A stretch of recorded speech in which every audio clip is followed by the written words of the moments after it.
গত দুদিন ধরে টানা বৃষ্টি হওয়ার পরে ওয়েদারটা বেশ ভালো, বেশ রোদ ঝলমলে ঠান্ডা ঠান্ডা ওয়েদার।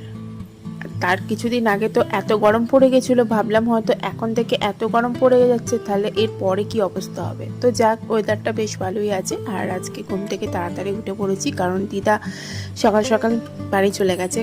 আজ 2 মাস হয়ে গেল আমরা এখানে এসছি, মানে কলকাতা থেকে কাটোয়ায় এসছিলাম, আবার চলে যাব কদিন পর। চলে যাবারই কথা ছিল, তো বাড়িতে কিছু প্রবলেমের জন্য আবার আটকে পড়েছি। নেক্সট স্যাটারডে আমরা চলে যাব।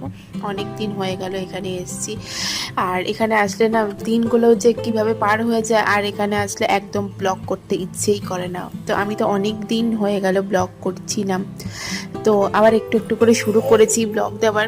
তো চেষ্টা করবো রেগুলার একটা করে ব্লগ দেবো, মানে মিনি ব্লগ দেবো।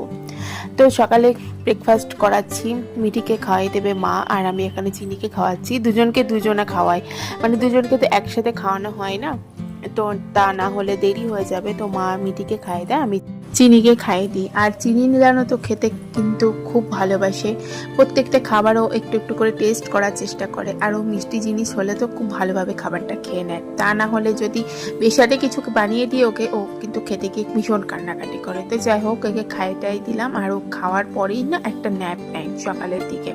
বেশিক্ষণের জন্য না, ওই আধ ঘন্টা কি 15 মিনিটের জন্য নেবে, তারপরে আবার উঠে পড়বে। তো উঠে পড়ার পর আবার ওকে স্নান টান করাবো। তো এইভাবেই চলে আমাদের সারাদিনের কাজ।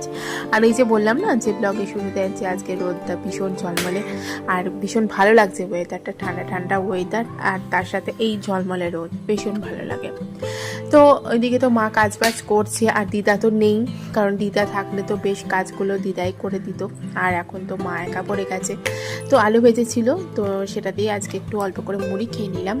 তারপরে আবার চিনিকে স্নান টান করাবো, মিঠিকেও স্নান করিয়ে দেবো।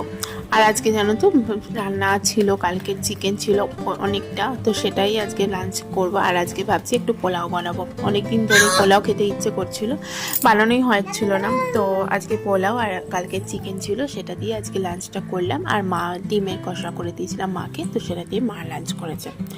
তো তারপরে বিকেলের দিকে একটু বেরিয়েছিলাম, কারণ মায়ের কিছু টেস্ট করা ছিল, তো সেই টেস্ট রিপোর্টটাই আনতে গেছিলাম, মানে এক্সরে রিপোর্টটা আনতে গেছিলাম। আর তার সাথে আমি ফুচকা খেয়েছি, আর বাবাও আবার আমার জন্য পাপড়ি চাট নিয়ে এসেছে। মানে আমার অবস্থা একদম খারাপ, 20 টাকার আনলিমিটেড ফুচকা খাওয়ার পর আবার এই 40 টাকার পাপড়ি চাট এক প্লেট নিয়ে এসে আমাকেই পুরোটা খেতে হয়েছে। আর সারাদিন ধরে বাসি চিকেন খেয়েছি, যে অবস্থা তো আরও টাইট হয়ে গেছে, কি বলবো। তো আমি সঙ্গে সঙ্গে একটা ওমেজ খেয়ে নিয়েছিলাম, তা না হলে বুঝতেই পারছো কি অবস্থা হবে।